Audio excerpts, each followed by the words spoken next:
Bem-vindos a mais um vídeo do canal Aconteceu. A história nos é contada de diversas formas: livros, músicas, histórias orais, vídeos e também pela fotografia. As fotos nos dão uma ideia de como era a vida no passado. Cada clique eterniza um momento único na história.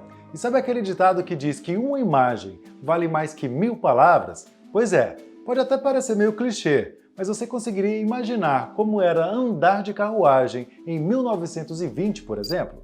Ou melhor, será que nessa época, assim como hoje, havia pessoas pedindo dinheiro no meio do trânsito? Nessa imagem é retratado o rei George V, o rei da Inglaterra em Epsom, uma cidade mercantil. Acompanhando o rei está o seu filho, o príncipe Henrique, duque de Gloucester. Em uma época em que as pessoas estavam passando por dificuldades após o fim da Primeira Guerra Mundial, muitos homens ficaram desempregados. O homem que corre ao lado da carruagem e pede dinheiro parece ser um desses, principalmente por causa das medalhas em sua roupa. Outra coisa que chama a atenção na imagem é a reação dos homens da carruagem. Qualquer semelhança com os dias atuais não é mera coincidência. A forma como o rei ignora o homem correndo atrás de sua carruagem pode ser comparada com a reação às pessoas pedindo dinheiro no sinal atualmente. Só que nesse caso, o rei George V não ignora qualquer pessoa, mas sim um homem que lutou por ele na guerra. Analisando essa outra imagem, qualquer um diria que se trata de uma pessoa com deficiência mental ou algo do tipo, mas a história dessa foto é bem diferente disso. Na imagem, vocês podem ver um homem chamado Jinnah Sani Shah, também conhecido como Mowgli da vida real. Jinnah era um indiano que viveu no século XIX e é considerado a verdadeira inspiração para o personagem do Livro da Selva, de Rudyard Kipling, lançado em 1894. Jinnah foi encontrado por um grupo de caçadores em 1872. Na época, com mais ou menos 6 anos de idade, ele andava pela selva como se fosse um animal quadrúpede, apoiando as mãos e os pés no chão. Ele vivia em uma caverna com lobos e, após ser encontrado, foi levado pelos caçadores para um orfanato. Jinnah nunca aprendeu a falar, nem a ler ou a escrever. Ele até aprendeu a andar apenas com os pés no chão, mas preferia andar de 4. Infelizmente, sua vida foi curta e ele morreu em 1895, vítima de tuberculose. Saindo da Índia e indo direto para a França, em Paris, para ser mais específico, vamos falar sobre a construção da Torre Eiffel. Em 1899, o governo francês queria planejar uma exposição universal e criou um concurso entre arquitetos para criar um monumento para a cidade. Centenas de pessoas entraram para o concurso, porém, o projeto do engenheiro Gustave Eiffel, que inclusive deu nome à torre, foi o vencedor. Até então, seria a estrutura mais alta já construída pelo homem. Inaugurada no dia 31 de março de 1889, durante a comemoração do centenário da Revolução Francesa, o monumento inicialmente seria temporário, pois depois do fim do contrato de 20 anos, a torre seria derrubada. E isso só não aconteceu graças à função como antena de rádio da torre, que acabou a salvando. Ainda bem, porque hoje em dia a Torre Eiffel é um dos pontos turísticos mais famosos do mundo. Marilyn Monroe era uma famosa atriz, modelo e cantora norte-americana que chamava a atenção principalmente pela sua beleza ímpar. Frequentemente, a gente vê fotos da atriz na internet, principalmente uma famosa que ela está com um vestido branco esvoaçado. Mas você já viu ela vestida com um saco de batatas?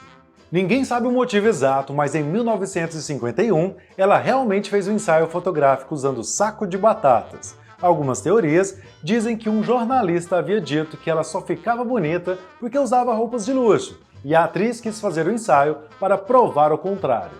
Mas a teoria mais aceita é de que, ao comparecer na pré-estreia de um filme em Los Angeles, um colunista da época escreveu que Monroe ficava vulgar e barata usando um vestido vermelho, e que provavelmente ela ficaria melhor usando um saco de batatas.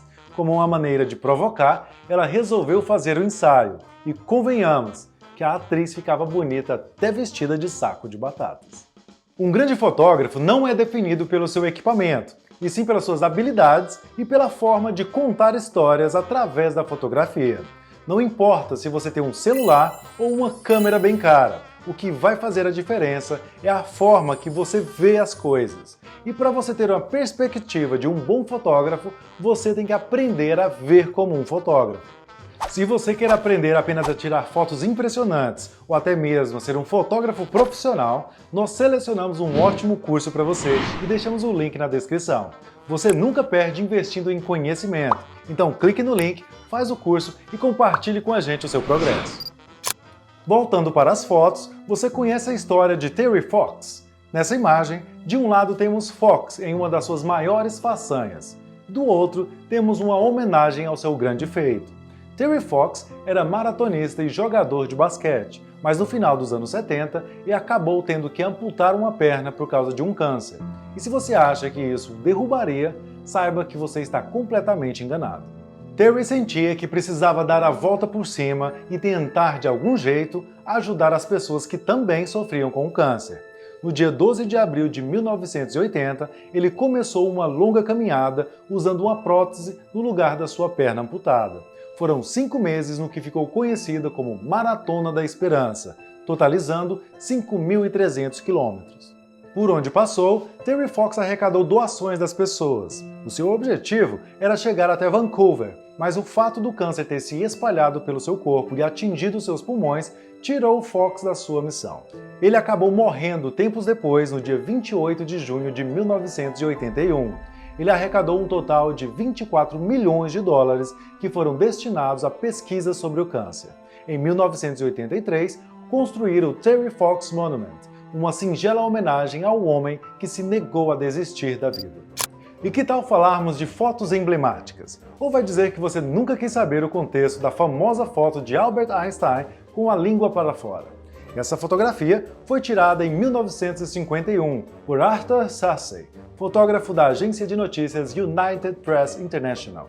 Nesse momento, Einstein tinha acabado de sair do Princeton Club, da Universidade de Princeton, onde tinha comemorado seu aniversário de 72 anos. Alguns dizem que Einstein estava cansado de ser perseguido por repórteres, e em um momento de descontração, ele colocou a língua para fora com o cabelo bagunçado, bigode grosso e os olhos bem abertos enquanto olhava para a câmera. O físico teórico alemão gostou tanto das fotos que chegou a pedir cópias para autografar e enviar de presente para seus amigos. Já esta imagem registra um dos experimentos de Julian Duchenne. No ano de 1862, o médico neurologista francês fazia experimentos em que aplicava choques elétricos em músculos lesionados de pacientes e argumentava que se pudesse testar os choques no rosto de uma pessoa, poderia estimular os músculos. Para provar, ele queria fotografar os resultados. O problema é que as pessoas relaxavam imediatamente após tomar o choque. A reação era tão rápida que era impossível de ser capturada por uma câmera da época. Mas um sapateiro, que sofria de paralisia de Bell, uma condição que causa paralisia facial, era a pessoa perfeita para os experimentos de Duchenne. O sapateiro ficava com a expressão por alguns minutos depois de levar o choque, tempo suficiente para ser fotografado. E apesar de parecer uma sessão de tortura, o experimento de Duchenne foi reconhecido e chegou a ser apreciado por alguns intelectuais, como Charles Darwin. Para finalizar, temos a icônica foto de Kathrine Switzer correndo a Maratona de Boston. Se hoje vemos mulheres participando desse tipo de competição, acredite, Kathrine foi fundamental para que isso acontecesse. No dia 19 de abril de 1967, usando o número 261, Kathrine se destacava no meio de tantos homens competindo. Durante décadas, só homens participavam da Maratona de Boston. Kathrine Switzer se inscreveu na competição usando apenas as iniciais do seu nome, KV Switzer. Até então, presumia-se que as mulheres não podiam correr longas distâncias, mas com a ajuda de seu treinador, Switzer decidiu provar que todos estavam enganados. No meio da prova, Jock Semple, um dos diretores da maratona, percebeu a presença de Switzer e decidiu que a tiraria da prova à força. Ele foi impedido por Tom Miller, namorado de Switzer, que fez um bloqueio corporal para que Semple não chegasse até Kathrine. Mesmo abalada emocionalmente, ela conseguiu terminar a corrida. E após o incidente, que foi altamente divulgado, ela decidiu ajudar outras atletas que tiveram oportunidades negadas. Felizmente, sua ousadia teve resultados positivos. E em 1972, a Maratona de Boston passou pela primeira vez a realizar a versão feminina da corrida. Graças a Kathrine Switzer, portas se abriram para milhares de mulheres no mundo do esporte. E se você está gostando do vídeo, já deixa aquele like, se inscreve no canal e ative o sininho das notificações, porque estamos preparando muitas novidades interessantes para vocês. Diga aqui nos comentários qual foto você achou mais interessante e se você conhece uma foto legal que quer que a gente conte a história dela aqui no canal. Eu vou ficando por aqui e a gente se vê no próximo Aconteceu!